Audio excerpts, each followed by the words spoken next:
And I want to start on the Wilderness Labs developer website. And you saw this briefly when Jorge talked about it. And Jorge, stick around and please jump in. If you like. But I want to talk about how we would go about adding hardware to our builds, and then how we use that in our source code. So the best place to start is the peripherals page on the Wilderness Labs website, developer.wilderness-labs.co. And I'm going to scroll down to our atmospheric sensors. Here we are. And so we're going to talk about the BME 280. That's one of our primary sensors. And of course, that's the sensor that we have on this custom PCB. And Jorge was able to show that to you just a moment ago. Now, typically when you work with sensors, you're doing IoT, you're going to pull up the data sheet.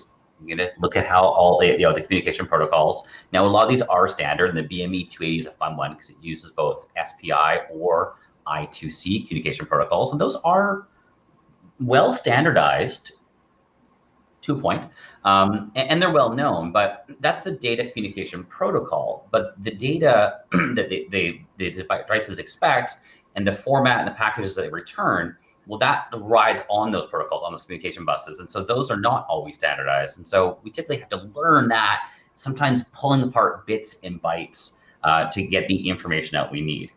And so Meadow Foundation takes care of a ton of that. And so we don't have to worry about the underlying things, but we still have to use this API surface. So there's the API surface that Meadow Foundation presents. And again, we're going to talk a little about that standardization, but I want to show you first here on the documentation page, as Jorge pointed out. So every driver has a code example, and I'm going to start with the BME 280 because I'm going to show you two ways to use this driver. And the first one here is this observable pattern. And actually, I love this code snippet here because you can see there's examples of instantiate as an I2C sensor if you have the I2C version, or instantiate it as an SPI version. And it's actually the I2C version, I believe, on this hardware. So let's talk about the observable pattern. This is a really powerful pattern. And it's one that, as .NET developers, depending on your background, you may not be used to. And you go, oh, this is a little bit complex. But actually, it's really cool. And by using this pattern across the entire driver surface, you learn it once, and you can use it with all the drivers. So we create an observer for this driver. And what that's going to let us do is control how often we get data back, and we can do some gatekeeping on what data we get back. For example, we may not want notifications if the data hasn't changed. And this observer pattern can give us full control over that.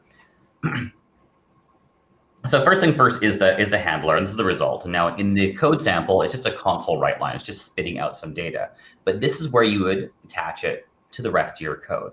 You might store it in a model object. You might pass off to your business logic, your business layer. This is your opportunity to take the data out. But the part that's really interesting, I think, is the filtering. And this gives us the ability to control exactly when we get those notifications of what data we get. So you can see here, in this case, we're actually gatekeeping to make sure that the change is more than 0.5.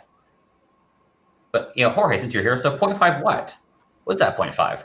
Yeah, exactly. There you go. There's your unitization right there. It's using Celsius. So by the 0.5 Celsius, if it's over, it's gonna start hitting that, hitting that event, and then we'll have a handler about what we're going to do with it.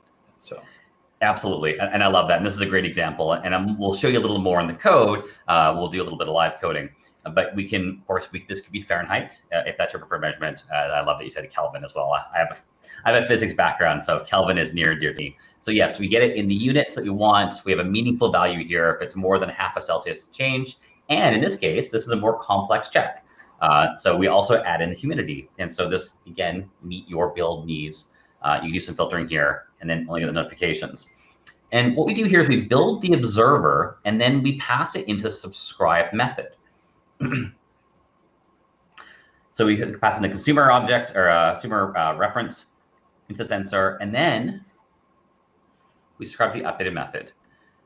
And now this is going to give us data back based on what we've set up in the results here in the filter. So pretty fantastic. Yeah, and I think something I misspoke. Please jump in, Jorge. Sorry. Yeah, I think the observable pattern is such an amazing feature, especially that we don't need to constantly every second monitor, or in certain situations, like in a measure the room temperature. The temperature is not going to change drastically in a minute or two. So putting the application in a low sleeping state and then start measuring every hour, you can do that, and without the need of actually writing the code to do those implementations, you can just use the iObservable and just also say, I want you to trigger an event whenever a certain condition has passed.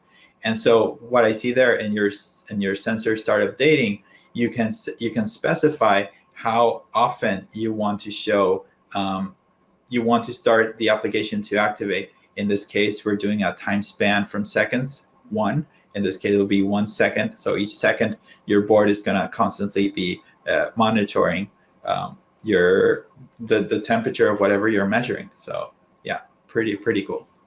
Fantastic. Thank you very much. So now let's look at another way of using the sensor, and let's jump into the source code. And we can, of course, use regular .NET events, so we don't have to use this whole filterable observable pattern. And we can also just read values directly from the hardware. And you notice a consistent API surface. So here's our BME280 instance, and there's a read method. And what's fantastic here, if you look at it, of course, this is an async method. So we can await this. I'm going to come back to this in a moment. I want to show you how we're using it in this project. But I think to fully appreciate how this is all wired up, we almost want to go back and look at the life cycle of the application just a little bit. So I'm going to switch over to our program.cs. I'll be really quick here, but this is the entry point to our Meadow applications. And this is the most important thing we do here is we instantiate Meadow App. Now, if we go into the Meadow App class, this class is really interesting. So if you notice the signature, it derives from this app class, and this app class knows the type of hardware. Saw some conversations earlier about V1 and V2 boards and life cycles. And to the best of my knowledge, both boards, there's no plans on deprecating either one. The V2 is brand new, of course, and the V1 will be supported for a long time. And the great thing is here, we can actually change our code very easily to go between the V1 and the V2 hardware. And this is really important because this inheritance here gives us one really important thing, and that's the device class. So let's jump over to where we instantiate our hardware. And we're going to do that here. So if you notice in our class, we have an initialize method. In this case, it goes through and it's doing some hardware initialization, so initializing our onboard LED on our Bluetooth server. But what I want to show you actually is the climate monitor agent. Now, the climate monitor agent is a class we're going to use to get our climate data. And you're going to see this used all throughout the day today. And it controls today 3 peripherals. We have that BME280, our wind vane, and our animator. That's our wind speed. So if we look at our BME280, let's see how we instantiate this. And before I talk a little about the I2C bus, so notice this line here, line 71. I'm going to flip my zoom here a little bit. So we instantiate our BME280, and this is really beautiful seeing the patterns of the API. So we're going to use the I2C version, and so we need to pass in an instance of our I2C bus. Now that's a physical thing. That's part of a board. And so these boards, so you hold up on the camera, be a little bit small, but you can see the pinouts here. And of course, it's all documented nicely on the website. But there's very specific pins we have to attach our hardware to in order to communicate over the I2C bus. And now the pins between the V1 and V2 are pretty similar, pretty close, but they're a little bit different. And we might see a V3 or other variants. And we're going to see other hardware form factors in the future. And so we're going to need to know the specific hardware configuration for the hardware we're using. And that's where this device class comes in. So this device class knows the hardware. And so we can create an I2C bus. In this case, we're not passing in any parameters, but there actually is a bus number. And so if we have hardware that supports multiple hardware I2C buses, well, we can configure that. We're using the default 0 for this one. That's the standard pins. And look how beautiful this is, though. There's a lot going on. I just told you a whole bunch of things. If I go device, create I2C bus, this is the bus we need now to use I2C on our hardware. All we need to do is plug in the right pins. We can now communicate with our BME280 over that I2C bus, except we need one more thing. So I2C is designed to allow us to have multiple things on the same bus. And so the way the devices know when they're being talked to is by an address. And those addresses are built into the hardware, and they're specified by the manufacturer. And some hardware has configurations so you have more than one address. There's like often a primary and a secondary. So these are things we need to know. This is a known number, and it's just a byte. So of course, what's great here though is the driver knows that it's defined. It's almost self-documenting. So we've actually got a static property here. You can just actually zip over to it. And so those addresses are actually defined as an enum in the class. So you don't have to go chasing through the documentation. You don't have to go chasing through the data sheets. It's part of this class, and this is consistent. Again, going back to that consistent API surface, we learned to do this on one I2C driver. We now know, hey, there's addresses. You know, there's a default value in the enum, which ports back to address 0 and 1. In this case, this one is configurable. So we'll use that default one today. So again, covering a lot here, but what's beautiful about this is now one line of code. I told you a bunch of complexity, but you can just basically copy paste this. You're good to go. You've now done your hardware configuration for that BME 280, and now you're back to just regular old .NET. So let's go back now where I was showing you where that read method. This is a lot of fun. So again, there's a lot of ways to interact with the hardware, and it's going to depend on your needs for your hardware build. I love that filterable observable pattern. We can use regular old .NET events for hardware that supports it. But in this case here, we're actually going to read the value. We're going to basically ask the device, hey, what's your current state? Now, sometimes those read values are, they take a non-trivial amount of time, and so the read method is async.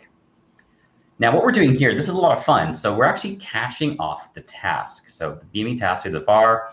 This is actually a task of type. Actually, we should almost type this out. Let me just see if I can zoom in on this a little bit here. So it's a little bit of a complex object. So notice it's a task of type meadow units. I moved it. Temperature, meadow units, humidity, and meadow units pressure.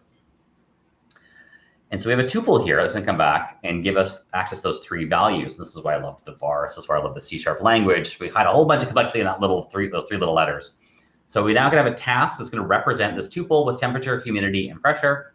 And then we can do something similar for our wind vane for our direction. And again, another really great example here where we also want to have it unitized. We want to know what we're getting back. So the wind vane really, well, this is going to be a direction and could be an angle, but we know there's lots of different ways to represent direction and angles, whether it's degrees or radians, or even compass positions. So in this case here now, we take the two tasks, and then I love the C# language. So we want to build a model object that brings all that data together. So in this case here, we're going to call task when all. When both tasks complete, then we're going to instantiate an instance of our climate model object, populate all our properties, and then a fun one here for our wind speed. This is just representing current state of that sensor. So it actually is it's a trivial amount of processing time to get that value out. So we don't have to wait it, we can just grab that. Jorge, pretty cool, right? It's a lot of fun. Oh yeah, and what I wanted to show, if you go up into the initialize method, yes, we have all these three peripherals, and the same thing we're doing. We're just passing the device that we're using, and also the pins. So for the anemometer, we're passing in analog port 1, and there we're specifying the update interval, which in this case is going to be 10 seconds. So every 10 seconds, the anemometer automatically internally in the driver is going to activate. It's going to see what angle the anemometer or the wind speed is, or what speed what speed the wind is flowing into the sensor, and it just updates internally its current last reading. So you can use that on the climate without actually doing just a regular good old async read in this case. So that we have a little bit of a mix there of different flavors, just to spice things up about how to do all these different things. We also have our wind vane there that is basically about the same approach that we're doing for the BME 280. Another thing that I wanted to also mention is our paradigm or our structure for returning these tasks on these sensors as I mentioned, as we mentioned, there are some sensors that are only returning temperature values, like the analog temperature comes on Meadow, the Hackett or the BMA280 that is, very ambitious. It has not only temperature, it has humidity and pressure as well. And all that comes condensed into a single object that you can just start accessing to these metrics, and you can start doing the unitized feature, and you'll bring up the values just exactly how you want them. Well said. Absolutely. Yeah. Thank you for that. Thank you. I think we're getting close to time here, but I want to just give you a little peek under the hood, just to really enforce the beautiful API surface Talos has built. Now, a lot of this will look complicated, but we can start to see some of the things we saw under the hood. So here we have our temperature, our humidity, and our pressure values. So we're defining this, but notice we're deriving from a sampling sensor base. And so these sampling sensors, these sensors that are reading data regularly over time, are actually using a common base class, again, nodding to that common API surface. And then, of course, we've got the abstractions here too. So our BME280, well, it's a temperature sensor, so it derives from temperature sensor. It's a humidity sensor, and it's a pressure sensor. So we derive from these interfaces, and again, we can abstract this out. So we could have a hardware configuration that's using the BME280. We could swap into some other hardware that implements these three interfaces and just store the abstract references, or we could even have 3 different sensors. And we could architect our code in a way that we don't have a hard dependency on our BME280. We can use all those amazing modern C# patterns that we know and love. And then with these interfaces, you get some great things too. So you're going to get standard events here. So notice temperature updated, pressure updated, humidity updated. Again, these come from the interfaces. So we know that we can use the abstraction successfully and bump things back and forth. Any questions before we move on to our next talk? I don't see anything on the chat, but I think, yeah. I do see one. This is a good one. Is CAN bus on the roadmap? And yes, it absolutely is. Thank you, Brian, for jumping on that. Yeah, it's on the roadmap. It's not a priority for V1.0, so I'll make sure we get everything fast, stable, and efficient. And fortunately, actually, it's looking pretty good. Notice we've actually been running our sensor data. If you've looked at my screen in the lower left-hand corner, we've actually been running this the entire time. We've been sampling data live.